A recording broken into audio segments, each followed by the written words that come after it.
എനിക്ക് ആദ്യമായിട്ടൊരു ജർമ്മൻകാരിയായിട്ട് പ്രണയം ഉണ്ടായി. അത് നമ്മൾ ഔട്ട് ഓഫ് ഇന്ത്യയാ.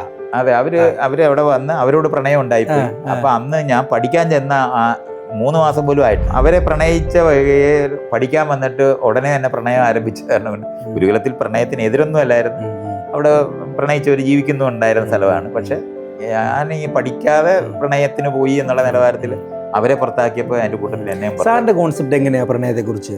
ഭരണഘടന വരുമ്പോഴാണ് വീണ്ടും നമ്മൾ സ്വതന്ത്ര വ്യക്തികളാണ്, അതുകൊണ്ട് തിരഞ്ഞെടുക്കാനായിട്ടുള്ള അവകാശം വന്നത്. അതുകൊണ്ടാണ് നമ്മൾ ആ തെരഞ്ഞെടുപ്പാണ്. ഇപ്പൊ പ്രണയിക്കുക എന്ന് പറഞ്ഞാൽ ഇണയെ തെരഞ്ഞെടുക്കുന്ന പ്രവൃത്തി. ഡേറ്റ് ചെയ്യുന്നതോ വലിയ തെറ്റായിട്ട് കാണുന്ന ഒരു സമൂഹത്തിലാണ്. അതുകൊണ്ടാണ് കാണുന്നുണ്ടോ? ഞാനത് പറയുന്നത് തന്നെ പോലുള്ള മതവിശ്വാസികളാണത്. എന്ത് ഞാൻ ഡേറ്റ് ചെയ്യുന്നത് എനിക്ക് അതുകൊണ്ടാണ് ഞാൻ പറഞ്ഞത് തനിക്ക് സൗകര്യപൂർവ്വം മതവിശ്വാസം ഉപയോഗിക്കുന്ന ആളാണ്. ഇത്രയാ ഞാൻ പറഞ്ഞത്. ഡേറ്റിംഗ് എങ്ങനെയാണെന്ന് അറിയില്ല. അവർ വിചാരിക്കുന്നത് ഒരാളോട് ഇഷ്ടം തോന്നിക്കഴിഞ്ഞാൽ അവരെ കീഴടക്കാനായിട്ടുള്ള ശ്രമമാണ് പിന്നുള്ളത്. ഇതുകൊണ്ടാണ് ഈ ആളുകളെ കൊല്ലുകയും തല്ലുകയും അവരെ ആസിഡ് വരെ വലിച്ചെറിയുന്നവരായിട്ട് മാറത്തില്ലേ. ഞാൻ ഈ പറയുന്ന അല്ല, ഇപ്പൊ ഡേറ്റിംഗ് അടുത്ത ഓയോ റൂമാ ആ കണ്ടീഷനിലേക്ക് മാറി നമ്മുടെ യുവതലമുറ. ഞാൻ പറയുന്നത് ഇതൊക്കെ ഇയാൾ ഈ പറയുമ്പോ ഇയാൾക്ക് എന്തോ വിവരത്തോടെ പറയുന്ന പോലെയോ അങ്ങോട്ട് പറയുന്നേ. അങ്ങനല്ല, തനിക്ക് ആ വിഷയമേ അറിഞ്ഞൂടാതാണ് ഈ വേണ്ടിയത്. ഇപ്പൊ ഈ ചോദിക്കുന്ന ചോദ്യം അങ്ങനെ തന്നെയാ. നമ്മൾ എപ്പോഴും മതവിശ്വാസങ്ങളിൽ കഴിയുന്ന വലിയ ചെറിയ കുടുംബത്തിനകത്ത് ഇരിക്കുന്നവര് നമ്മൾ ശരിയാണ് ചെയ്യുന്നതെന്ന് വിചാരിക്കുന്നവരുണ്ടാ പ്രണയം തെറ്റായിട്ട് പഠിപ്പിക്കുന്നത്, ലൈംഗികത തെറ്റാണെന്ന് പഠിപ്പിക്കുന്നത്. അല്ലാതെ ലൈംഗികതയ്ക്കകത്ത് എന്ത് തെറ്റാവുള്ളത്? ഒരു തെറ്റുമില്ല. ഭരണഘടനാപരമായ ശരിയാണ് പ്രണയം. ഭരണഘടനയ്ക്ക് മുമ്പുള്ളതാണ് ഈ ജാതിയും മതവും അനുസരിച്ച് കല്യാണം കഴിയുന്നത്. അപ്പോൾ ഇവിടെ ഇപ്പോഴും മാട്രിമോണി എന്ന് പറയുന്നത് ഭരണഘടനാപരമായിട്ടുള്ളതല്ല, പഴയ സാധനമാണ്. നല്ല ദൈവം ഉണ്ടാക്കിയതായിട്ടാണല്ലോ നമുക്ക് അറിയുന്നത്. ദൈവം നല്ലതാണ് എന്നുള്ളതാണല്ലോ. ചീത്തയെല്ലാം ചെകുത്താനും ഒക്കെയാണല്ലോ. കൊതുകിനെ എന്തിനാണ് ഉണ്ടാക്കിയതെന്ന് ഞാനിരുന്നാലും ഒരു തരത്തിലൊരു യുക്തി കിട്ടും. അനുഭവിക്കുന്നതിനകത്തുനിന്ന് നമ്മൾ കാണുവാണെങ്കിൽ ഒത്തിരി പെശകുണ്ട്. അപ്പോൾ അതുകൊണ്ട് ഞാൻ മനസ്സിലാക്കി അത്ര നല്ല ഒരാളല്ല എന്തായാലും ഈ ഉണ്ടാക്കിയ ആളാണ്. അപ്പം അടുത്ത തവണ ഞാൻ ആ ക്ലാസ് റൂമിൽ ഇങ്ങനെ സംസാരിക്കാൻ പറഞ്ഞു, എന്തായാലും കൊതുകിനെ കണ്ടുപിടിച്ച ദൈവം കൊള്ളാത്തത്. എല്ലാ അമ്പലത്തിലും പള്ളിയിലും അതുപോലുള്ള സ്ഥലങ്ങളിലെല്ലാം പോയിട്ട് പോടാ ദൈവം എന്ന് പറയുന്ന തരത്തിലുള്ള എതിരാ. അപ്പൊ അപ്പുറത്തൊരു ദൈവം ഉണ്ട്. ദൈവത്തിൽ വിശ്വാസം ഇല്ല എന്ന് പറയുമ്പോഴും ഉള്ള ദൈവത്തിൽ വിശ്വാസം ഇല്ലെന്നായി പറഞ്ഞു. അങ്ങനത്തെയാണ് ആൾക്കാരുടെ ഒരു നെഗറ്റീവായ ഒരു സാധനം മാത്രമാണ് അപ്പോഴുള്ളത്. ബുദ്ധന്റെ കഥ നമ്മൾ പഠിക്കുമ്പോൾ ബുദ്ധന്റെ ശിഷ്യൻ ബുദ്ധനെ കൊല്ലാൻ വേണ്ടി ഭ്രാന്തനായ ആനയെ വിടുന്നുണ്ട്. ഒരു മലയുടെ മുകളിൽ നിന്ന് ഒരു പാറ ഉരുട്ടി വിടുന്നുണ്ട്. പാറയെ നോക്കി ബുദ്ധൻ നിർത്തി എന്നുള്ള കഥയുണ്ട്. ആനയെ കൈകൊട്ടി ആന അവിടെ നമസ്കരിച്ചു എന്ന് പറഞ്ഞിട്ടുള്ള കഥയാണുള്ളത്. അപ്പോൾ ബുദ്ധൻ ഇത്രയും അധികം സ്നേഹത്തോടെയൊക്കെ പെരുമാറിയാൽ ഈ ശിഷ്യൻ എന്താ നന്നാകാത്തതെന്നുള്ളതിന് ഉത്തരവില്ല. ചോദ്യങ്ങൾ യഥാർത്ഥത്തിൽ ചോദിക്കാതെ പറയുന്ന ഉത്തരങ്ങളാണ് ഈ മതപരമായ ഉത്തരങ്ങളെല്ലാം കിടക്കുന്നത്. ദൈവം എങ്ങനെ ഉണ്ടായെന്നുള്ള ചോദ്യത്തിന് ഉത്തരം പറയണ്ടേ? അത് വിശ്വസിക്കണം എന്ന് പറയും. Oil and gas, fire and safety, welding, logistics, hospital administration, ടെക്സ്റ്റോർ ഇൻസ്റ്റിറ്റ്യൂട്ടിൽ ജോയിൻ ചെയ്യൂ, ജോലി ഉറപ്പാക്കൂ.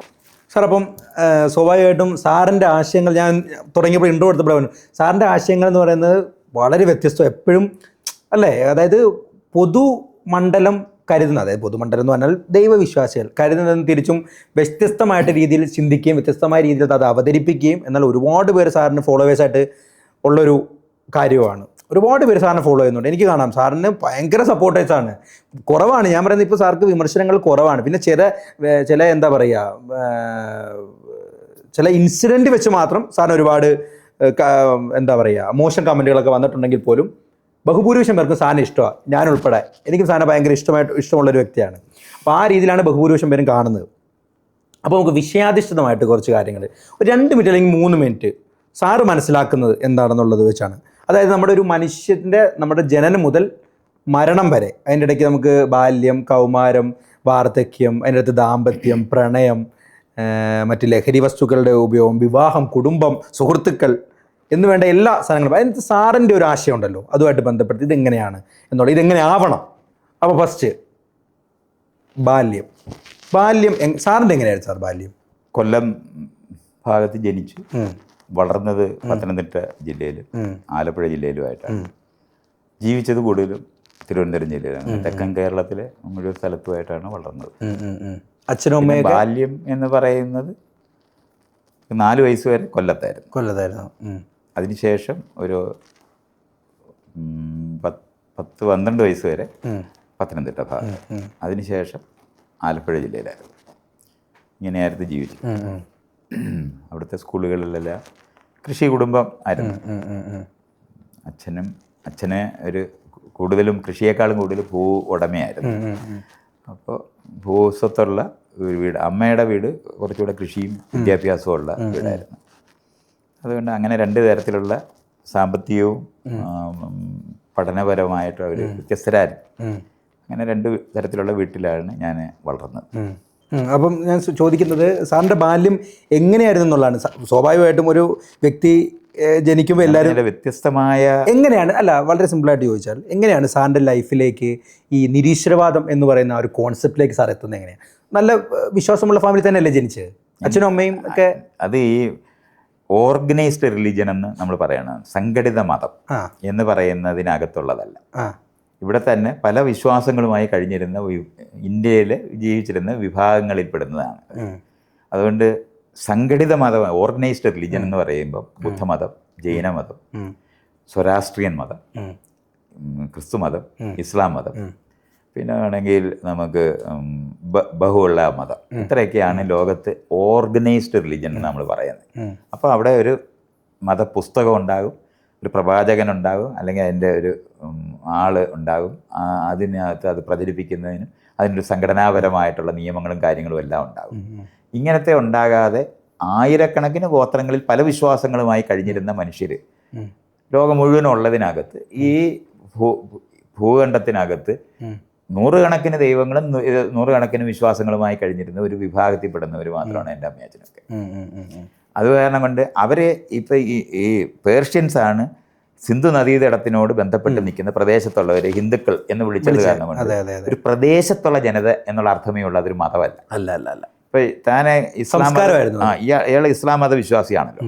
പക്ഷെ ഇയാള് ഹിന്ദു മതത്തിൽ ചേരണമെന്ന് വിചാരിച്ചാൽ പറ്റത്തില്ല. കാരണം അതിനകത്ത് അതാണ് അങ്ങനെ മനസ്സിലാക്കണം. അപ്പോൾ ഏതെങ്കിലും ജാതിയിലെ അപ്പൊ അവർ കയറ്റത്തില്ല.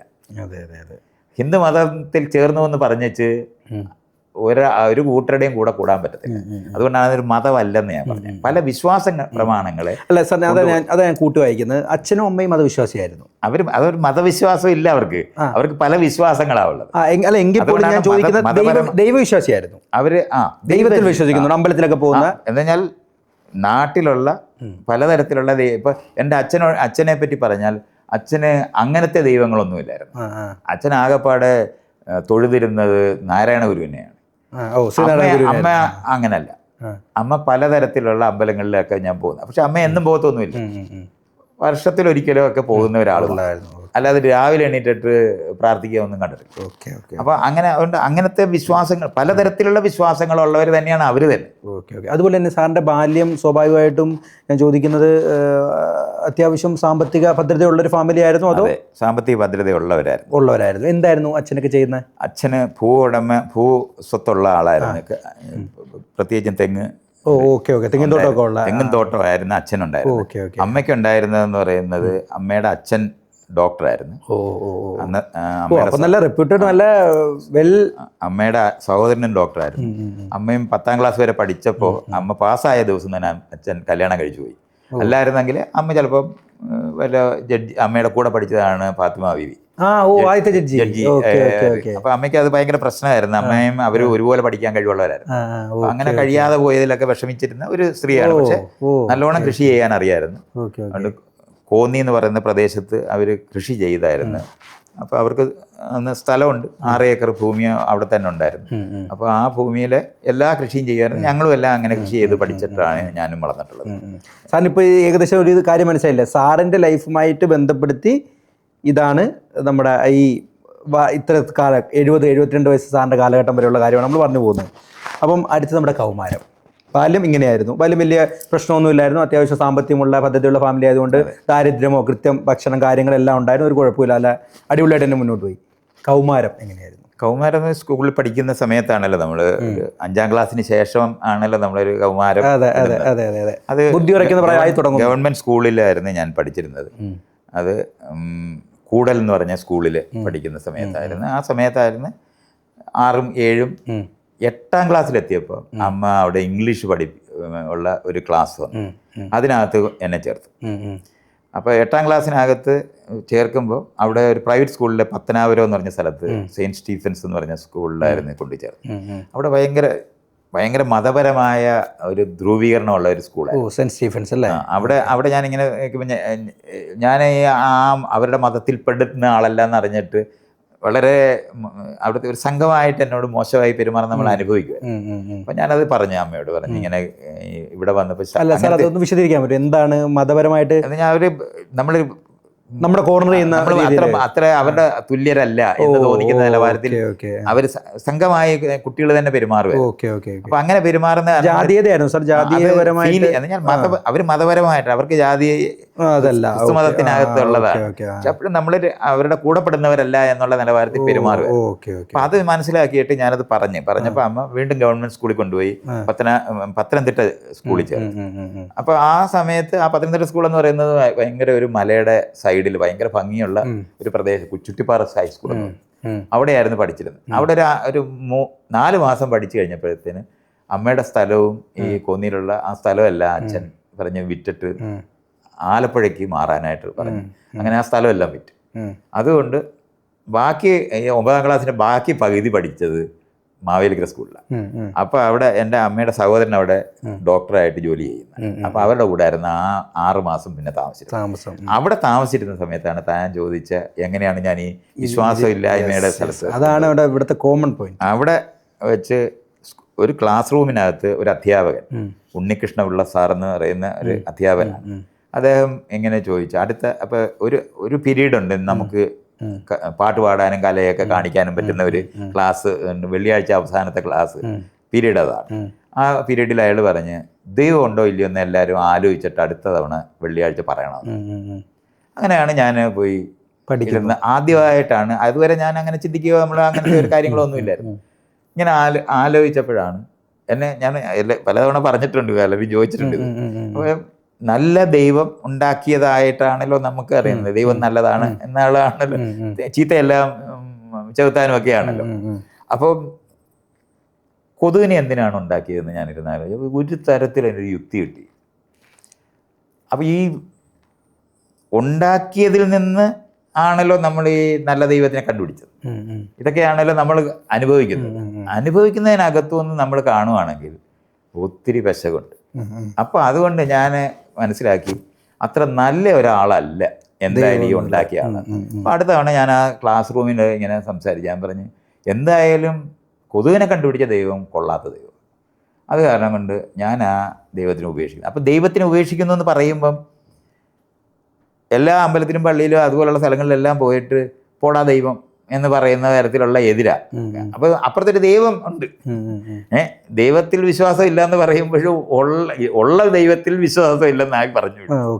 അങ്ങനത്തെയാണ് ആൾക്കാരുടെ ഒരു നെഗറ്റീവായ ഒരു സാധനം മാത്രമാണ് അപ്പോഴുള്ളത്. പക്ഷെ പിൽക്കാലത്ത് ഞാനിത് പഠിക്കുന്നതിനകത്തെല്ലാം ഈ പറയുന്ന പ്രശ്നത്തിനകത്ത് വീണ്ടും വരുന്ന സമയത്ത് ഞാൻ ബൈബിളും ഖുറാനും ഇങ്ങനെയുള്ള സാധനങ്ങളാണ് പിന്നെ വായിക്കുന്നത്. അങ്ങനെ ഞാൻ പള്ളിയിലെ ഞായറാഴ്ച ദിവസം പള്ളിയിൽ ക്ലാസ് ഉണ്ടെന്ന് പറഞ്ഞ് എൻ്റെ കൂട്ടുകാരെ ക്രിസ്ത്യൻ കുട്ടികൾ ഉണ്ടായിരുന്നു. അവർ പറഞ്ഞ് അവിടെ പോയപ്പോൾ അച്ഛനോട് ചോദിക്കാം നമുക്ക്, അവിടെ ക്ലാസ് ഉണ്ടെന്ന്. അങ്ങനെ ഞാനവിടെ പോയി. അവിടെ ചെന്നപ്പോൾ ഞാൻ ആ ചോദിച്ച ചോദ്യം, ആകെ ലോകത്ത് 4 പേരുണ്ടായിരുന്നു. അതിൽ ഒരാൾ കായൻ ആബേലിനെ എന്നിട്ട് കായൻ പോയി കല്യാണം കഴിച്ചു എന്ന് പറഞ്ഞു എഴുതിയിട്ടുണ്ട്. അപ്പം കല്യാണം കഴിക്കാനായിട്ട് ലോകത്താകപ്പെടെ 3 പേരല്ലേ ഉള്ളൂ. അപ്പോൾ അപ്പോൾ കിഴക്ക് തൂക്കി പോയി വിവാഹം കഴിച്ചു അങ്ങണ്ട ഒരു വരിയാണുള്ളത്. അപ്പോൾ എനിക്കത് പ്രശ്നമായി. അപ്പം ഞാനത് ഉന്നയിച്ചു. അപ്പം ഈ ചോദ്യം പണ്ടേ ചോദിക്കുന്നുണ്ടാകണം. അച്ഛനതുകൊണ്ട് ഒരൊറ്റ ചിരി ചിരിച്ചിട്ട് പറഞ്ഞു, ഞാൻ കല്യാണമേ കഴിച്ചിട്ടില്ല, പിന്നെ എനിക്ക് ഈ കല്യാണത്തിനെ പറ്റി ഒന്ന് പറഞ്ഞുവിടാന്ന് പറഞ്ഞു. അപ്പൊ എല്ലാരും ചിരിച്ചു. കാരണം അപ്പൊ അങ്ങനെ തമാശയായിട്ട് അതങ്ങ് പോയി എന്നുള്ളതല്ലാതെ ഉത്തരം കിട്ടിയില്ല. കാരണം നമ്മൾ ഈ ചോദിക്കുന്ന ചോദ്യത്തിന് അങ്ങനെ ഉത്തരം പറയാൻ പറ്റത്തില്ല അവിടെ. അപ്പൊ വേറെ മനുഷ്യരുണ്ടെന്നൊക്കെ പറയേണ്ടി വരും. കാരണം വേറെ കല്യാണം കഴിച്ചു എന്ന് വരേണ്ടി വരുമല്ലോ. അപ്പൊ അതുകൊണ്ട് അപ്പൊ അങ്ങനെ തമാശയായിട്ട് പറഞ്ഞു പോകുന്ന തരത്തിലല്ലാതെ ഒരു ഉത്തരം വന്നില്ല. അടുത്തതെന്ന് പറയുന്നത് ഭാഗവതം വായിക്കുന്ന സമയത്ത് അജാമള മോക്ഷം എന്ന് പറഞ്ഞിട്ടുള്ള ഒരു ചാപ്റ്റർ ഉണ്ട്. അത് ദൈവത്തിന്റെ പേര് വിളിച്ചാൽ നിങ്ങളെ എപ്പോഴും രക്ഷിക്കും എന്ന് പറയുന്നതിന് വേണ്ടി ആ കഥ ഉണ്ടാക്കി. അപ്പം അജാമളൻ എന്ന് പറയുന്ന ഭയങ്കര എല്ലാവരെയും ദ്രോഹിക്കുന്ന ഒരു മനുഷ്യനായിരുന്നു, കൊള്ളക്കാരനായിരുന്നു, എല്ലായിരുന്നു. അയാളുടെ മകൻ്റെ പേര് നാരായണൻ എന്നാണ്. അപ്പോൾ ഇയാൾ മരിക്കാറായപ്പം നാരായണ എന്ന് വിളിച്ചപ്പോൾ ഈ മോനെ വിളിച്ചത്, പക്ഷെ വിളിച്ചത് നാരായണനായതുകൊണ്ട് അന്നത്തെ ദൈവം നാരായണനായതുകൊണ്ട് ഇയാൾക്ക് മോക്ഷം കിട്ടിയെന്നാണ് അവർ എഴുതി വെക്കുന്നത്. അപ്പോൾ എനിക്ക് വീണ്ടും പ്രശ്നമായി. കാരണം ഇത്രയും മോശമായി ജീവിതകാലം മുഴുവൻ ജീവിച്ചിട്ട് അവസാനം ചാകാൻ നേരത്ത് നാരായണ എന്ന് വിളിച്ചപ്പോൾ തന്നെ രക്ഷപ്പെട്ടെങ്കിൽ ഇത് എന്തൊരു മര്യാദ കെട്ട ദൈവമാണത്. അപ്പോൾ ഇങ്ങനത്തെ ഓരോന്നും നമ്മൾ പഠിക്കുമ്പം ഇതുപോലുള്ള പ്രശ്നങ്ങളുണ്ടാവും. കാരണം നമ്മൾ ഇവർ പറഞ്ഞു വരുന്ന ന്യായം അനുസരിച്ചിട്ട് അത് അപ്പുറത്ത് പറയാൻ പറ്റത്തില്ല. ബുദ്ധൻ്റെ ഏറ്റവും വലിയൊരു കാര്യം ആൾക്കാർ പറയും, ബുദ്ധനെ ഇരിക്കുന്നിടത്ത് ഭയങ്കര സമാധാനമാണ്, പാമ്പും കീരിയും കൂടെ തമ്മിൽ പോലും വഴക്കിടത്തില്ല എന്നൊക്കെ പറഞ്ഞ് ഇങ്ങനെ പറയും.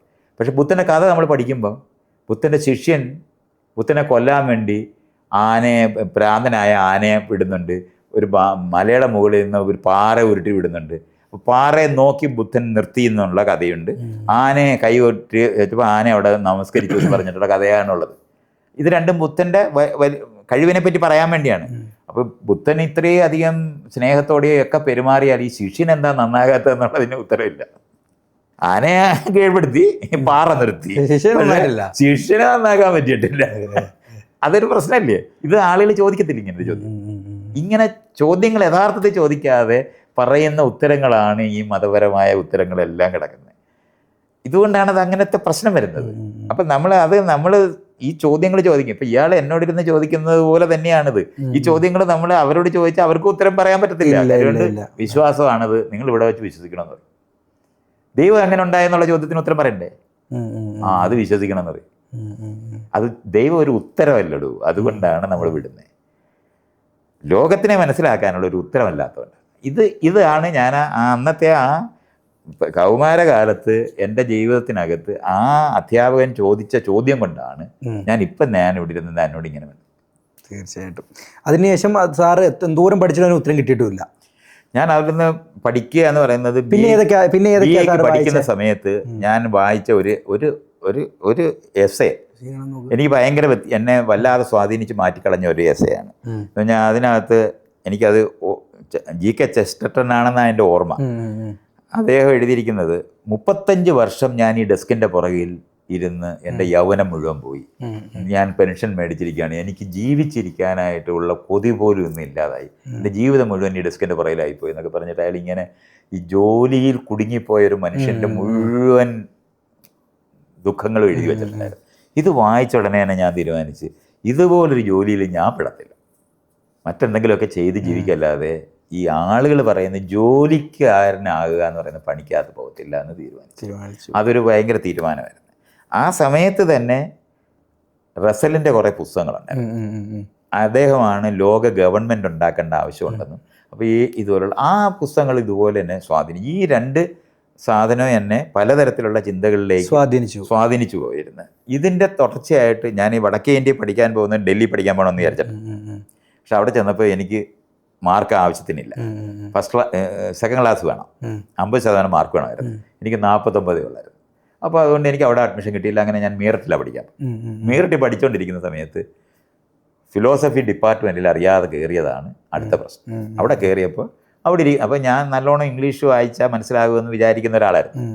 പക്ഷെ അവിടെ ഇരുന്ന പുസ്തകം ഒരെണ്ണം എടുത്ത് വായിച്ചപ്പോൾ എനിക്കൊന്നും മനസ്സിലാകുന്നില്ല.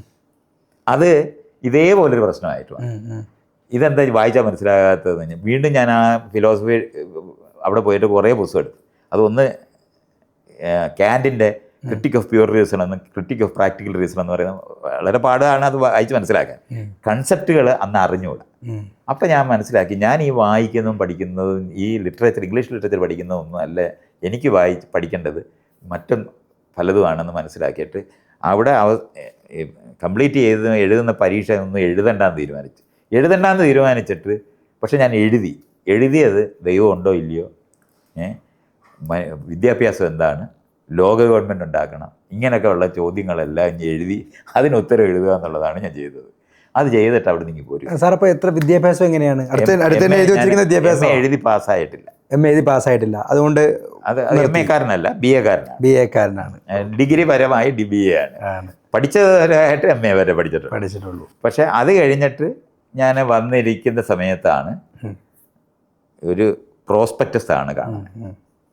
പഠിക്കാൻ ഡിഗ്രി ഇല്ലാതെ പഠിക്കുക, ഇഷ്ടമുള്ളത് പഠിക്കുക, പഠിപ്പിക്കുന്നവരുടെ കൂടെ താമസിച്ച് പഠിക്കുക, അങ്ങനത്തെ ഒരു യൂണിവേഴ്സിറ്റിയെ പറ്റിയുള്ള ഒരു പ്രോസ്പെക്ടസ് വീട്ടിൽ കിടക്കുന്നു. അതിൻ്റെ പേര് ഈസ്റ്റ് വെസ്റ്റ് യൂണിവേഴ്സിറ്റി ഓഫ് ബ്രഹ്മവിദ്യ എന്ന് പറഞ്ഞിട്ട്, അതാണ് നാരായണ ഗുരുകുലം എന്ന് പറയുന്ന സ്ഥാപനത്തിൽ എന്നെ എത്തിക്കുന്നത്. അങ്ങനെ അവിടെ പോയിട്ട് അടുത്ത ഒരു 9 വർഷം ഞാൻ അവിടെ താമസിച്ച് പഠിക്കുന്നുണ്ട്. അവിടെ അത് നടത്തുന്ന ആളായിട്ട് വരെ മാറിയിട്ടുണ്ടായിരുന്നു. നടത്തുന്ന ആൾ വരെ ആയിരുന്നു.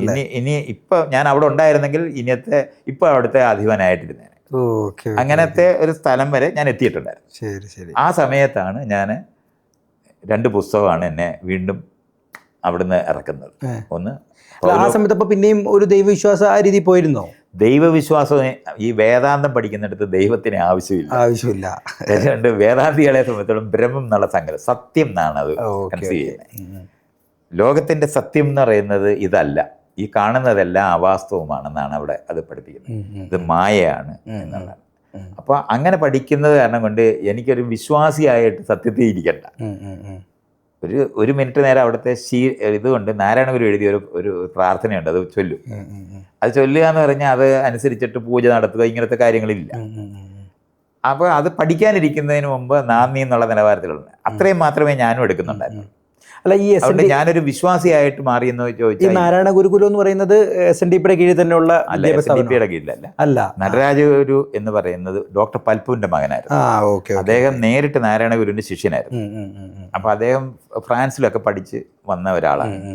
ആ പഠിച്ചു വന്നിട്ട് അയാൾ ഇവിടെ റൂസോയുടെ ടൈപ്പിലുള്ള ഒരു വിദ്യാഭ്യാസ സ്ഥലം ഉണ്ടാക്കണം എന്ന് തീരുമാനിച്ചിട്ടാണ് നാരായണ ഗുരുകുലം ഉണ്ടാക്കുന്നത്. ഊട്ടിയിലാണ് അത് ആരംഭിക്കുന്നത്. അത് വർക്കല ഇപ്പൊ പല സ്ഥലങ്ങളിലുണ്ട്. അപ്പൊ നിലവിൽ അതിനുശേഷം യൗവനത്തിലേക്ക് കടന്നു. ആ സ്ഥലത്ത് അവിടെ വെച്ചിട്ടായിരുന്നു യൗവനം. ഞാൻ ഈ ഗുരുകുലത്തിൽ ആ സമയത്ത് പ്രണയങ്ങൾ അങ്ങനെ ഉണ്ടായി. എനിക്ക് ആദ്യമായിട്ട് ഒരു ജർമ്മൻകാരിയായിട്ട് പ്രണയം ഉണ്ടായി. അത് നമ്മൾ ഔട്ട് ഓഫ് ഇന്ത്യയാ. അതെ, അവര് അവിടെ വന്ന് അവരോട് പ്രണയം ഉണ്ടായിപ്പോയി. അപ്പൊ അന്ന് ഞാൻ പഠിക്കാൻ ചെന്ന 3 മാസം പോലും ആയിട്ടില്ല. അപ്പോഴാണ് ഇതൊന്നും ഒരിടത്തും പറഞ്ഞിട്ടില്ലല്ലോ. പറഞ്ഞിട്ടുണ്ട്, ഞാൻ കേട്ടിട്ടില്ല. ഞാൻ സാറിന് അത്യാവശ്യം ഇത് എന്താണ് പിന്നിട്ട വഴികളെന്നൊക്കെ പറഞ്ഞിട്ടുള്ളതിനകത്ത് പറഞ്ഞിട്ടുണ്ട്. അപ്പോൾ അവരെ പ്രണയിച്ച വഴിയെ പഠിക്കാൻ വന്നിട്ട് ഉടനെ തന്നെ പ്രണയം ആരംഭിച്ച കാരണം കൊണ്ട് ഗുരുകുലത്തിൽ പ്രണയത്തിന് എതിരൊന്നും അല്ലായിരുന്നു. അവിടെ പ്രണയിച്ചവർ ജീവിക്കുന്നുണ്ടായിരുന്ന സ്ഥലമാണ്. പക്ഷെ ഞാൻ ഈ പഠിക്കാതെ പ്രണയത്തിന് പോയി എന്നുള്ള നിലവാരത്തിൽ അവരെ പുറത്താക്കിയപ്പോൾ അതിന്റെ കൂട്ടത്തിൽ എന്നെയും. സാറിന്റെ കോൺസെപ്റ്റ് എങ്ങനെയാ പ്രണയത്തെ കുറിച്ച്? പ്രണയം എന്ന് പറയുന്നത് നമ്മുടെ തെരഞ്ഞെടുപ്പാണ്. നമ്മുടെ ഇണകൾ ആരാണ്? യുവാക്കൾക്ക് ഒരു മെസ്സേജ് ആയിക്കോട്ടെ. യുവാക്കൾക്ക് എന്നുള്ളതല്ല, ഞങ്ങൾക്ക് നമ്മള് ഇണകളെ തെരഞ്ഞെടുക്കേണ്ടവരാണ്. പണ്ട് നമ്മൾ തിരഞ്ഞെടുത്തിരുന്നവരാണ്. അത് ജീവിതത്തിന്റെ ഒരു പ്രത്യേക ഘട്ടത്തിനകത്ത് കാർഷിക വൃത്തി ആരംഭിക്കുമ്പോഴാണ് നമ്മൾ ഈ രാജ്യങ്ങളൊക്കെ രൂപപ്പെട്ടത്. ആ രാജ്യങ്ങളൊക്കെ രൂപപ്പെട്ടപ്പോൾ രാജാക്കന്മാർ നിർണ്ണയിക്കാൻ തുടങ്ങി നമ്മുടെ ജീവിതം എങ്ങനെ വേണമെന്ന്. ഇതുകൊണ്ടാണ് നമ്മൾ പ്രമാണത്തിൽ ഒപ്പുവെക്കാനും സാക്ഷി നിർത്താനും ഇതെല്ലാം ഉണ്ടായത്. അങ്ങനെയാണ് ഈ വിവാഹ കരാറൊക്കെ ഉണ്ടാകുന്നത്. അതുകൊണ്ട് രാജാവിൻ്റെ പ്രമാണപരമായി മാത്രമേ നമുക്ക് വിവാഹം കഴിക്കാൻ പറ്റത്തുള്ളൂ. അത് ജാതി അനുസരിച്ചും മതം അനുസരിച്ചിട്ടും സെഗ്മെന്റ് അനുസരിച്ചിട്ട് മേലുകീഴുള്ള തട്ടുകളിൽ മാത്രമേ വിവാഹം കഴിക്കാൻ അനുവദിക്കത്തുള്ളൂ. അത് തന്നെയാണ് ഇതുവരെയും നടന്നുകൊണ്ടിരിക്കുന്നത്. ഇപ്പോഴും അതിൻ്റെ അറ്റത്താണ് നമ്മളുള്ളത്. നമ്മുടെ 1950 ഭരണഘടന വരുമ്പോഴാണ് വീണ്ടും നമ്മൾ സ്വതന്ത്ര വ്യക്തികളാണ്, അതുകൊണ്ട് തിരഞ്ഞെടുക്കാനായിട്ടുള്ള അവകാശം വന്നത്. അതുകൊണ്ടാണ് നമ്മൾ ആ തെരഞ്ഞെടുപ്പാണ്. ഇപ്പൊ പ്രണയിക്കുക എന്ന് പറഞ്ഞാൽ ഇണയെ തെരഞ്ഞെടുക്കുന്ന പ്രവൃത്തി, ഡേറ്റ് ചെയ്യേണ്ടത്. പക്ഷെ ഡേറ്റ് ചെയ്യുക എന്ന് പറയുന്നതിന് മലയാളം ഇല്ല നമുക്ക്. മലയാളം ഡേറ്റ് ചെയ്യുന്നത് വലിയ തെറ്റായിട്ട് കാണുന്ന ഒരു സമൂഹത്തിലാണ്. അതുകൊണ്ടാണ് കാണുന്നുണ്ടോ? ഞാനത് പറയുന്നത് തന്നെ പോലുള്ള മതവിശ്വാസികളാണത്. എന്ത് ഞാൻ ഡേറ്റ് ചെയ്യുന്നത് എനിക്ക്. അതുകൊണ്ടാണ് ഞാൻ പറഞ്ഞത് തനിക്ക് സൗകര്യപൂർവ്വം മതവിശ്വാസം ഉപയോഗിക്കുന്ന ആളാണ്. എത്രയാ ഞാൻ പറഞ്ഞത്. താനെ ആധുനിക ജനാധിപത്യ സമൂഹത്തിനകത്ത് ജീവിക്കുകയും അതിൻ്റെ ഗുണവശങ്ങൾ എടുക്കുകയും പഴയ സമൂഹത്തിനകത്തുള്ള കാശൊക്കെ ഇങ്ങ് പോരട്ടെ എന്ന് വിചാരിക്കുന്നതുകൊണ്ട് മാത്രമുള്ള വിശ്വാസമാണ്. അത്രയേ ഉള്ളത്. അതുകൊണ്ടാണ് അത് പറയുന്നത്. തനിക്ക് ഡേറ്റ് ചെയ്യാൻ അനുവാദം ഉള്ളതല്ല. അല്ല തനിക്ക് സാമൂഹികമായിട്ട് പഴയ മതവിശ്വാസം. ഞാൻ ഡേറ്റ് ചെയ്യാറൊന്നുമില്ല. ഞാൻ പറഞ്ഞ ഡേറ്റ് ചെയ്യുന്നവരെ നമുക്ക് എതിർക്കേണ്ട ആവശ്യമില്ലല്ലോ. വീണ്ടും ഇയാൾ രണ്ടും ഒരേ വായി പറയാൻ ബാധ്യത വരുന്ന എന്തുകൊണ്ടാണ്? ഡേറ്റ് ചെയ്യുന്ന ആൾക്കാർ ഈ നാട്ടിലുണ്ട്. ഒരു 25-26 വയസ്സുള്ള ഒരു യുവാവ് വരുന്ന ഡേറ്റ് ചെയ്യുന്നത് വളരെ മോശമാണെന്ന് പറഞ്ഞാൽ എന്റെ അടി വരുന്ന പൊങ്കാല എന്തായിരിക്കും എനിക്ക് അങ്ങനെ പറയാൻ പറ്റില്ല. അതുകൊണ്ടാണ് നിലപാട് ഡേറ്റ് ചെയ്യുന്നതിനെതിരല്ല, പക്ഷെ നമ്മൾ ചെയ്യാറില്ല. ഞാൻ ഈ പറഞ്ഞ കാര്യം മലയാളികൾക്ക് അറിയാത്ത കാര്യങ്ങളാണത്. ഡേറ്റ് എന്ന് പറയുന്നതിന്റെ മലയാളം പറ. അതെ, പ്രണയ ദിവസം. അല്ല, കണ്ടോ, ഇത് അങ്ങനെ പറയാനില്ല. ഇതുകൊണ്ടാണ് നമ്മളത് ചെയ്തിട്ടില്ല എന്ന് ഞാൻ ഈ പറയുന്നത്. അതെ അതെ. ഇത് മലയാളികൾക്ക് അറിയില്ല, ഡേറ്റിംഗ് എങ്ങനെയാണെന്ന് അറിയില്ല. അവർ വിചാരിക്കുന്നത് ഒരാളോട് ഇഷ്ടം തോന്നിക്കഴിഞ്ഞാൽ അവരെ കീഴടക്കാനായിട്ടുള്ള ശ്രമമാണ് പിന്നുള്ളത്. ഇതുകൊണ്ടാണ് ഈ ആളുകളെ കൊല്ലുകയും തല്ലുകയും അവരെ ആസിഡ് വരെ വലിച്ചെറിയുന്നവരായിട്ട് മാറത്തില്ലേ. കാരണം തിരഞ്ഞെടുക്കുമ്പം എനിക്കിഷ്ടമല്ല എന്ന് പറഞ്ഞാൽ അത് കേൾക്കാനുള്ള മനസ്സുള്ളവരല്ല. ഇതുകൊണ്ടാണ് ഡേറ്റിംഗ് അറിഞ്ഞുകൂടാ. അപ്പൊ ഡേറ്റിംഗ് എന്ന് പറയുന്ന വാക്കിന് മലയാളം ഇല്ലാതിരിക്കുന്നത് നമ്മൾ ഒരിക്കലും അത് പരിശീലിച്ചിട്ടില്ല. അല്ല സാർ, അപ്പൊ അതുമായിട്ട് ചേർത്ത് തന്നെ ഡേറ്റിംഗ് ലൈംഗികതയ്ക്ക് എത്രത്തോളം പ്രാധാന്യമുണ്ട്? വീണ്ടും ഞാൻ ഈ പറയുന്ന അല്ല, ഇപ്പൊ എങ്ങനെയാ ഡേറ്റിംഗ് എന്ന് പറഞ്ഞാൽ അടുത്ത ഓയോ റൂമാ, ആ കണ്ടീഷനിലേക്ക് മാറി നമ്മുടെ യുവതലമുറ. അതുകൊണ്ട് ഞാൻ പറയുന്നത് ഇതൊക്കെ ഇയാൾ ഈ പറയുമ്പോ ഇയാൾക്ക് എന്തോ വിവരത്തോടെ പറയുന്ന പോലല്ലയോ അങ്ങോട്ട് പറയുന്നേ. അങ്ങനല്ല, അങ്ങനെ തനിക്ക് ആ വിഷയമേ അറിഞ്ഞൂടാതാണ് ഈ വേണ്ടിയത്. ഇപ്പൊ ഈ ചോദിക്കുന്ന ചോദ്യം അങ്ങനെ തന്നെയാ. നമുക്ക് ലൈംഗികമായി ഇഷ്ടപ്പെടുന്ന ആളുമായിട്ട് ഇണചേരാൻ പറ്റുമോ എന്നറിയാനാണ് ഡേറ്റിംഗ്. അതെ, അല്ലാതെ ലൈംഗികത അതിനകത്ത് വേണ്ടാന്ന് പറയുന്നത് അതല്ല, അറിയുവാനുള്ളതാണ്. പക്ഷെ അറിഞ്ഞിട്ട് ആ സെക്കൻഡിൽ തന്നെ ഓയോ റൂം എടുക്കുന്നതിനെ കുറിച്ച് അതുകൊണ്ട് എന്താ കുഴപ്പം? എന്തുവാണ് കുഴപ്പം? ഒരു തെറ്റും പൊട്ടിച്ചോ? അവർക്ക് അങ്ങോട്ടും ഇങ്ങോട്ടും ഇഷ്ടമാണെങ്കിൽ എന്താ കുഴപ്പം? ഒരു കുഴപ്പമില്ല.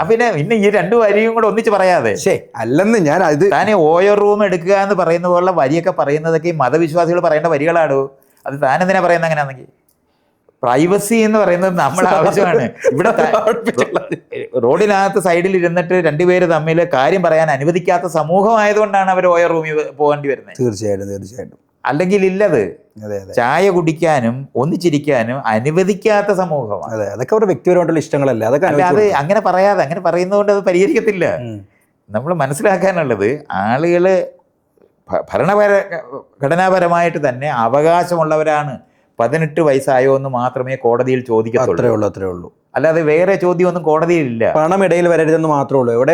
അവര് പ്രായപൂർത്തി, അതിനാൽ നമുക്ക് പ്രണയിക്കാൻ മാത്രമല്ല, നമുക്ക് വിവാഹം കഴിക്കുന്നതിനോ മദ്യം കഴിക്കുന്നതിനോ വണ്ടിയുടെ ലൈസൻസ് മേടിക്കുന്നതിനോ പ്രോപ്പർട്ടി ഓൺ ചെയ്യുന്നതിനോ എല്ലാം ഈ 18 വയസ്സാണ്. അല്ലാതെ ഈ പ്രണയിക്കുന്ന പ്രശ്നമായിട്ട് മാത്രമല്ല. പ്രായപൂർത്തിയാകുക എന്ന് പറയുന്നത്, വോട്ടവകാശം കിട്ടുന്നത് എല്ലാം ഒരുപോലെ.